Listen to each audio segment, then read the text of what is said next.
Hi, it's Steve. Today we'd like to show you how to replace and also how to maintain the finish on the burner caps of your gas range.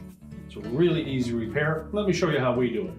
Now before we replace the burner caps, the first thing we want to do is make sure that the surface is cool to touch. So allow the range to cool off, make sure that the grates are cool to the touch, then remove the appropriate grate, and then we can change out that burner cap.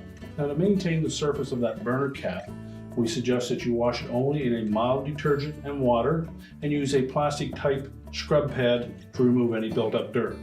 Clean them as soon as they become soiled and dry them completely. Never put them in the dishwasher and never use an abrasive cleanser. If you clean them regularly, they'll last you for many years. Now that the grates are cool, simply lift that off and just carefully set that aside. We'll remove the damaged burner cap.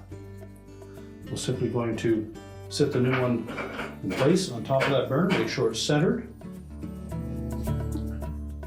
We'll replace the grate, carefully set that into position. Now that you've replaced the burner cap, we put our grates back in place. Just remember that the next time you have a spill on that burner cap, to clean it up as soon as possible, and they'll last for a long time.